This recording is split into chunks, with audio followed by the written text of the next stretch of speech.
Oh, here they come. Oh, here they are. Here they come, NASA astronauts Bob Behnken and Doug Hurley. They've each made this journey twice before for the space shuttle missions, but they've never done this in a SpaceX spacesuit. They've never done this together, and they've never done this on their way to head to a commercially built rocket and spacecraft to head to space. Where I was looking. And you can see they're saying goodbye to their families. This is awesome. Yeah, it's awesome that their families get to come up to the window and obviously get a little closer than everybody else. There's Megan and her son. Yeah. Oh my gosh. These are precious moments. This is what it's all about, as I mentioned before. It's about the people. It's about the families and working together as one community to get Doug and Bob launching off to the cosmos, to the space station. Yeah, it's emotional. It's emotional watching that. It really is. Here we go. Wow, we're making history again. The NASA program.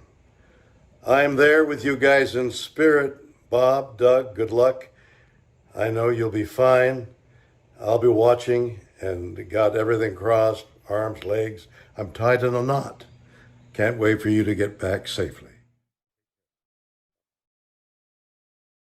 All right, we're getting close. We should hear that call out any second now on the nets. So let's listen in. Propellant load has started. Fantastic. So prop load has started. We've started loading liquid oxygen on stage 1 and stage 2. And yeah, liquid oxygen and RP1, which is our rocket grade kerosene. Mind into making this incredible moment happen for everybody. Egress has started on schedule.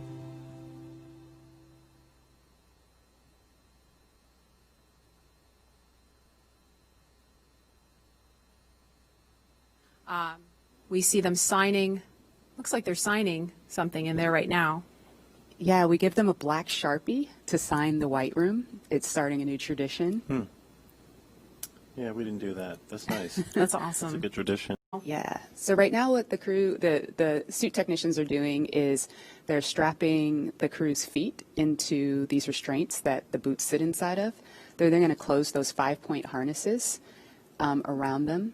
I know, Leland, you talked about some of the harnessing that you had in the past with the shuttle. Yeah, I mean, this is such a more sleek design where there's one point to plug in to get cooling, communications, and everything. And we had a 5-point harness. We, had these hoses and things all over the place. But I think this is a much more streamlined look into the future of space.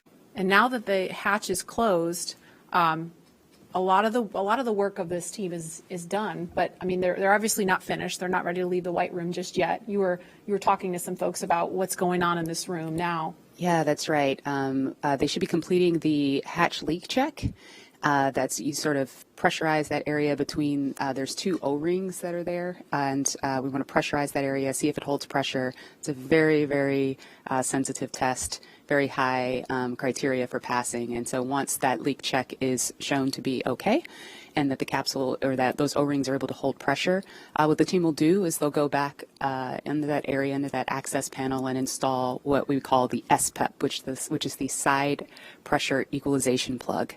Once that is plugged, you've really closed everything up. And when the crew splashes down, what they'll actually do is pull that plug to equalize pressure across the hatch so that you don't cause the hatch to buckle due to the hatch or the capsule, the weldment, any of the vehicle to buckle due to a pressure differential.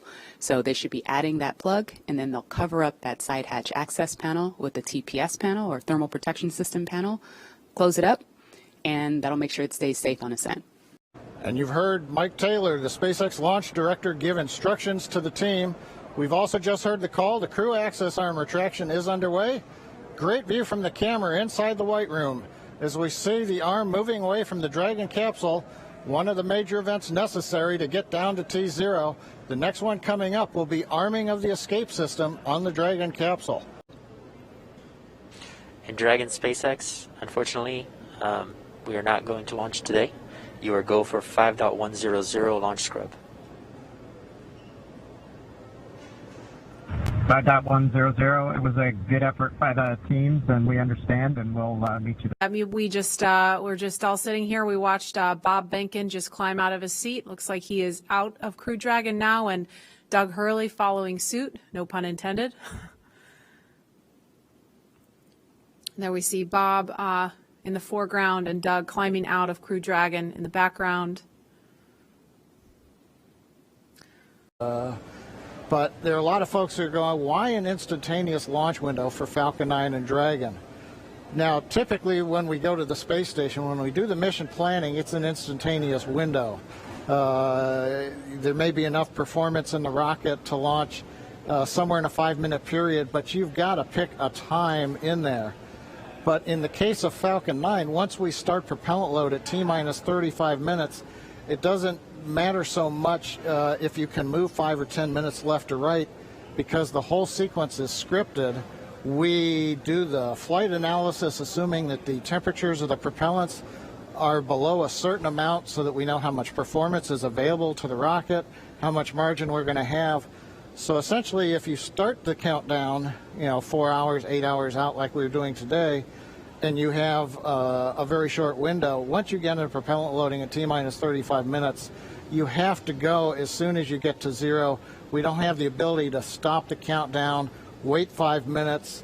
Now all of a sudden the liquid oxygen starts warming up from 340 degrees below zero in the ground system, and that changes how much performance you get carrying into orbit, and we don't want to cut into those margins. Now, if we had had something like a 4-hour window, which some communication satellites have, we could actually get down to almost zero, hold the count, detank the Falcon 9, wait a while, it takes us about an hour and a half, reload a whole new batch of cold liquid oxygen and fuel from the big storage tank that we've got there at Pad 39A, and try to launch again. But in that case, you have to be able to launch, about an hour and a half or so later after you scrub. And in the case of the International Space Station, an hour and a half from now, it's nowhere near where we need to be to get to orbit with the performance of the Falcon 9 and the Dragon.